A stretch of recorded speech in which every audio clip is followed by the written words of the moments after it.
እርግጠኛ ነኝ አብዛኞቻችሁ ይህንን ጸናጽል ካህናት ወይንም ሰንበት ተማሪዎች ይዘው ሲያመሰግኑበት ታያላችሁ እንጂ የምን ምሳሌ እንደሆነ አታውቁትም። የምታውቁት ግን ታውቁታላችሁ።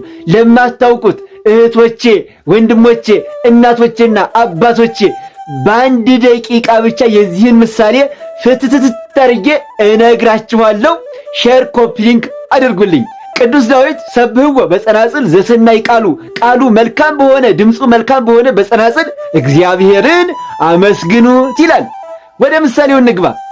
ይሄ ሁለቱ ቋሚ የምን ምሳሌ ነው ካላችሁኝ፣ ይሄ የብሉይ ኪዳንና ሁለቱ ቋሚዎች ማለት ነው። እነዚህ የብሉይ ኪዳንና የሐዲስ ኪዳን ምሳሌዎች ናቸው። ይሄ የታችኛው አግዳሚ የምድር ምሳሌ ነው።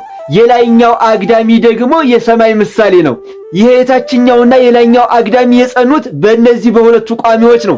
ሰማይና ምድርም የጸናው በብሉይ ኪዳንና በሐዲስ ኪዳን መሆኑን ያስረዳናል ማለት ነው። እነዚህ ሁለቱ ቀጫጭን ሽቦች አግዳሚዎቹ፣ እነዚህ ሁለቱ ቀጫጭኖች የምን ምሳሌ ናቸው ካላችሁኝ፣ ያዕቆብ በፍኖተ ሎዛ አንቀላፍቶ መላእክት ሲወጡባት ሲወርዱባት ያያት የወርቅ መሰላል ምሳሌዎች ናቸው። እነዚህ ደግሞ ቅጠሎቹ፣ ቅጠል አይነቶቹ ብረቶች ደግሞ እነዚህ በመሰላሏ ላይ ይወጡና ይወርዱ የነበሩት የመላእክት ምሳሌዎች ናቸው። ቁጥራቸው 5 ከሆነ የአምስቱ አዕማደ ምስጢር፣ 6 ከሆነ የስድስቱ ቃላተ ወንጌል ምሳሌ ነው። በጣም ጥሩ፣ ይሄንን ጨረስን። እጀታው የምን ምሳሌ ነው ካላችሁኝ፣ የእመቤታችን ምሳሌ ነው። እንደምታዩት ይህ እጀታ ሁሉንም አንድ አድርጎ የያዘ ነው። ብሉይ ኪዳንንና ሐዲስ ኪዳንን የሰራውን ሰማይና ምድርን የፈጠረውን በማህፀኗ ይዛ የተገኘች ማናት? እመቤታችን ናት።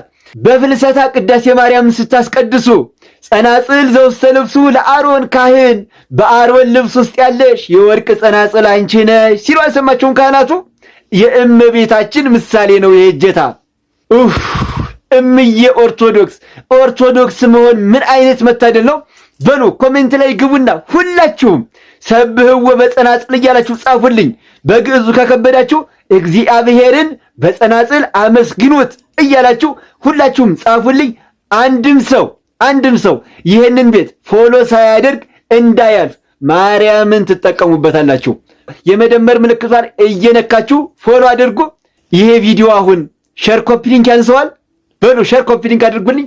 እወዳችኋለሁ። ገና ብዙ የምነግራችሁ አለኝ። ክበሩልኝ።